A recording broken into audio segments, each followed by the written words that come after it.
The ascension of Jesus into heaven is described in the Gospels and in the Acts of the Apostles, and there have been so many paintings made of it that it's not difficult for us to imagine.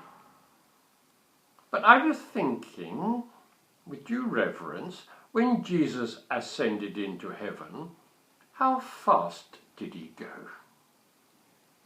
And if he went at the speed of light, has he got there yet? Only 2,000 years. You'd say, well, no, he didn't just go up and up and up until he got there. So what did happen? After Jesus had been crucified and died and was dead and buried, he became alive again and showed himself to his apostles and to his friends, to other people, from time to time over about a period of 6 weeks. And then the time came to become even closer to them, or close to them in a new way.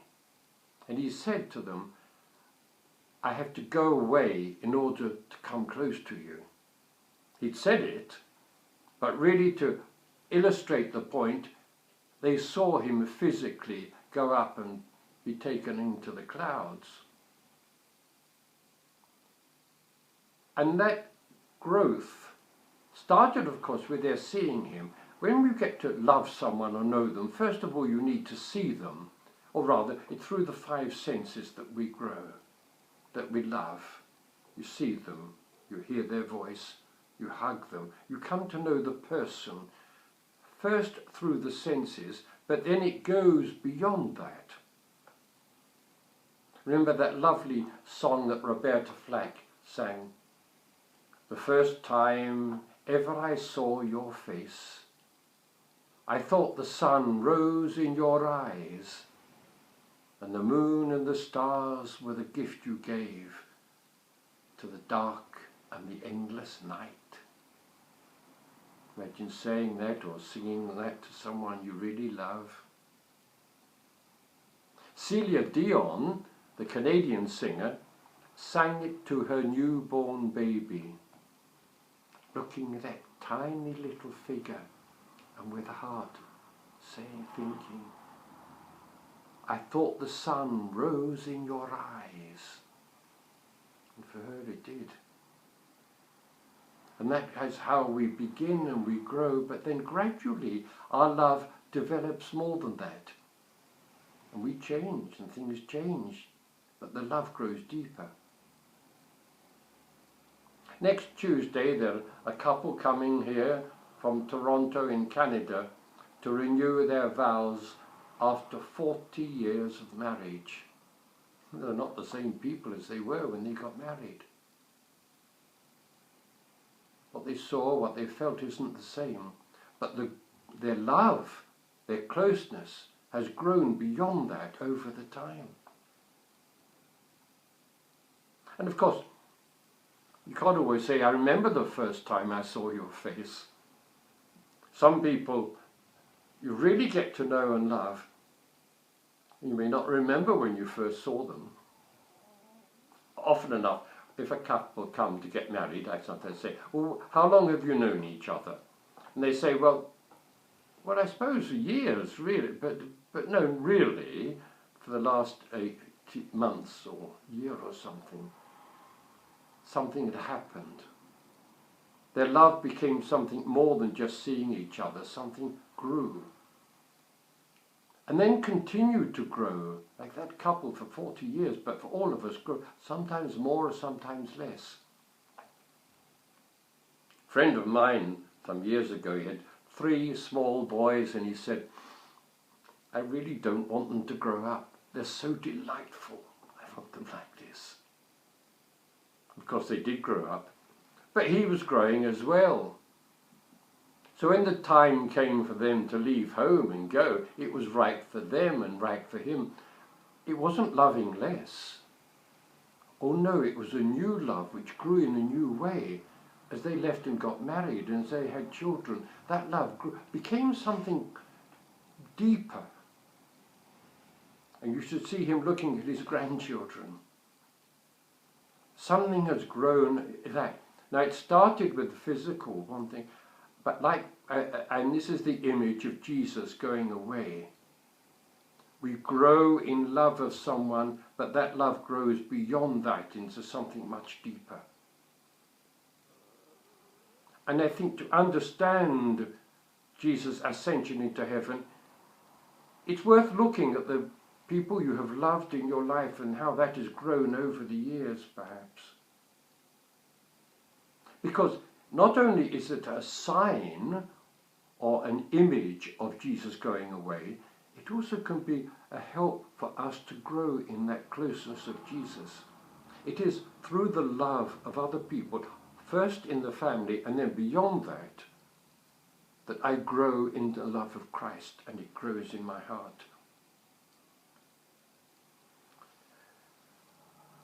I have been affected deeply by so many people in my life. People who have loved me, people I have loved, people I've hurt or been hurt by them.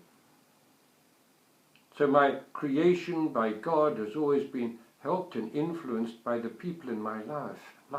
That is how God has formed me, formed each of us.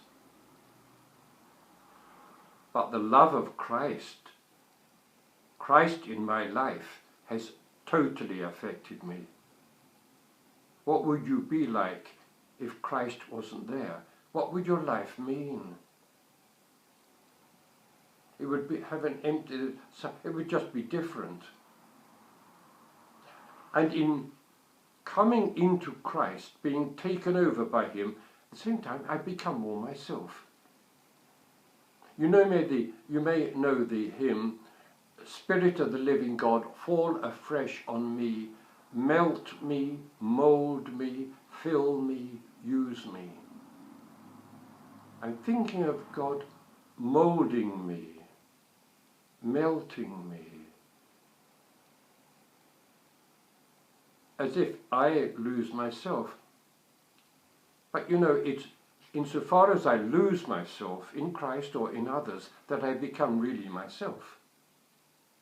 If I try to concentrate in my self-improvement, I'm shut in on myself. But a person who can forget himself and really go out to others, then the real personality grows. That's why St. Paul had that wonderful prayer, out of his infinite goodness may God give you the power for your hidden self, your real self to grow strong. Then Christ will live through faith in your heart. When I lose myself in Christ, my personality grows. I become more myself, not by thinking about myself, but being totally lost in Christ. And for that to happen, Jesus said, I have to go away physically from you in order to come to you more deeply as part of you, moulded into me, melted into me. And I become totally like Christ in my way. The imitation of Christ isn't my trying to do what he did. It is that my personality, being taken over by Christ, really grows and Christ is present in me.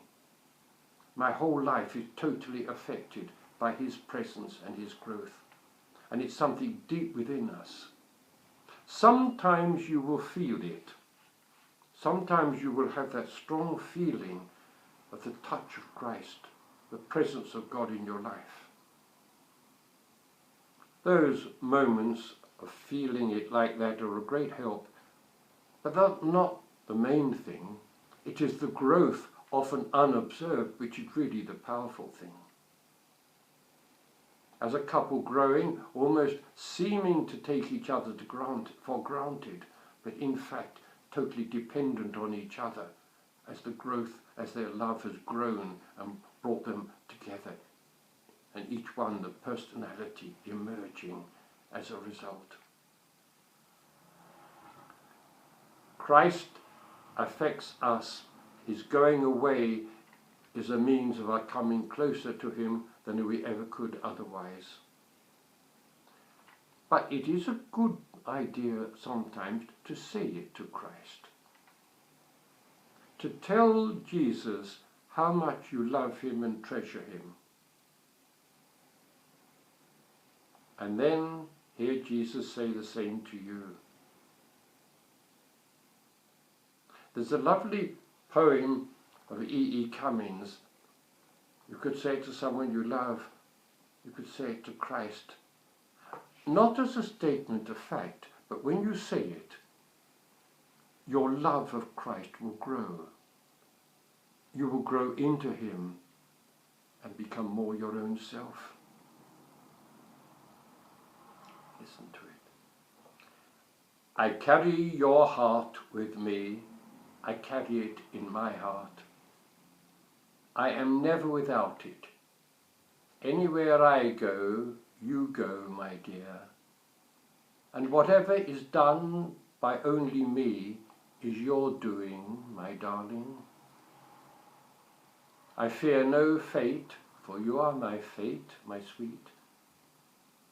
I want no world, for you, beautiful you, are my world, my true. And you are whatever a moon has always meant, and whatever a sun will always sing is you. Here is the deepest secret nobody knows. Here is the root of the root, and the bud of the bud, and the sky of a tree called life, which grows higher than soul can hope or mind can hide. And this is the wonder that's keeping the stars apart.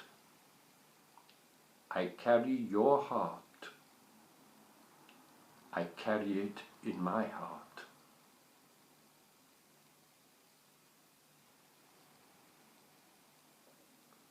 Say that to Christ, and hear Christ say it to you.